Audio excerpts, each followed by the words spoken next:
سورہ فاطر کے اندر دوسری آیت ہے، ورس نمبر 2 شاید، ما یفتح اللہ للناس من رحمت فلا ممسک لہا وما یمسک فلا مرسل لہ من بعدہ، کہ ایکچولی یہ آیت تو ہے کہ اگر اللہ تبارک و تعالی نبوت کا سلسلہ جاری کرے، کہ چونکہ نبوت کا سلسلہ ایک رحمت ہے، ما یفتح اللہ للناس من رحمت فلا ممسک لہا، اگر جو اللہ تبارک و تعالیٰ اپنی رحمت کے دروازے بندوں کے لیے کھولتا ہے کہ وہ ان کی بھلائی یا ان کی رہنمائی کے لیے رسول اور نبی کو بھیجتا ہے، تو اگر کیا انسان چاہے تو اس کو روک سکتا ہے اللہ کی اس رحمت کو؟ وما یمسک فلا مرسل لہ من بعدہ، اور اگر اللہ نبوت کے سلسلے کو بند کر دے تو کیا ان کے اندر کوئی اختیار ہے کہ نبوت کے سلسلے کو جاری کر دے؟ تو یہاں پہ نبوت کو رحمت سے تعبیر کیا گیا ہے، لیکن اگر عام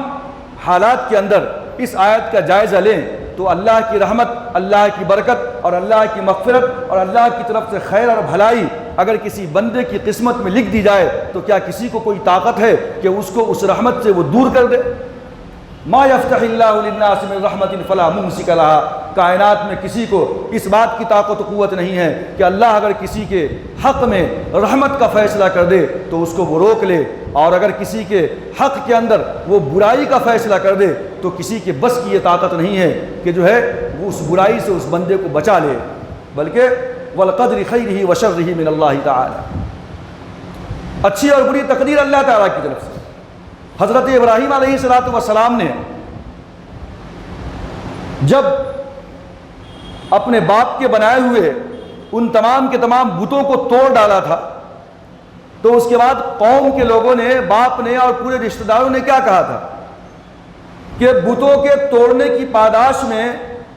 اب جو ہے بہت بڑی مصیبت سے حضرت ابراہیم گرفتار ہوں گے، لیکن وہاں بھی قرآن نے کہا کہ مصیبت دینا اور خیر کا فیصلہ کرنا یہ اللہ کے ہاتھ میں ہے، اللہ کے علاوہ ان بتوں کے ہاتھ کے اندر نہیں ہے۔ اسی طرح اللہ تبارک و تعالیٰ نے جب جب کسی قوم کے اندر کسی نبی کو بھیجا تو اس وقت اللہ نے چھوٹے چھوٹے عذاب سے اور مصیبتوں کے اندر ان کو گرفتار کیا، قوم کے لوگوں کو، تاکہ اللہ کا نبی یہ بتلائے کہ تم پہ جو مصیبت اور تم پہ جو عذاب آ رہا ہے اس کی وجہ یہ ہے کہ تم اللہ کو چھوڑ کر کسی اور کے سامنے ہاتھ پھیلاتے ہو، اللہ کو چھوڑ کر کسی اور کو اپنا خالق و مالک سمجھتے ہو۔ تو جب نبی نے سمجھایا کہ تمہارے پاس جو مصیبت آئی ہے یہ ایک اللہ کو چھوڑنے کی وجہ سے، دوسروں کا دامن تھامنے کی وجہ سے، کیونکہ مصیبت کے اندر آدمی بات سنتا ہے، سمجھتا ہے، عذاب میں گرفتار ہو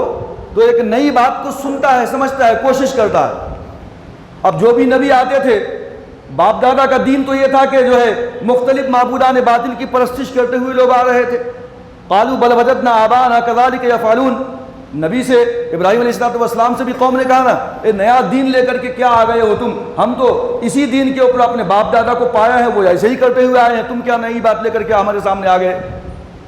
تو جب آدمی کے اندر فراخی ہو،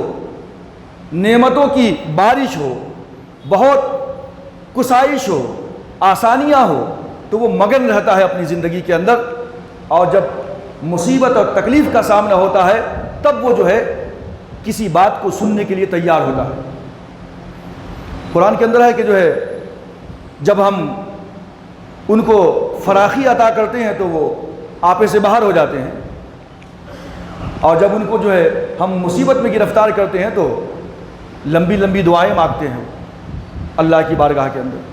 تو فراخی کے اندر بندہ اللہ کو بھول جاتا ہے اور تکلیف کے اندر اس کو یاد کرتا ہے، اسی لیے ہر انبیاء کے دور میں چھوٹی چھوٹی تکلیفیں ان کو آتی رہیں۔ قرآن مجید نے کہا سورہ اعراف کے اندر ورس نمبر 9 کے اندر وَمَا أَرْسَلْنَا فِي قَرْيَةٍ مِّن نَبِيٍّ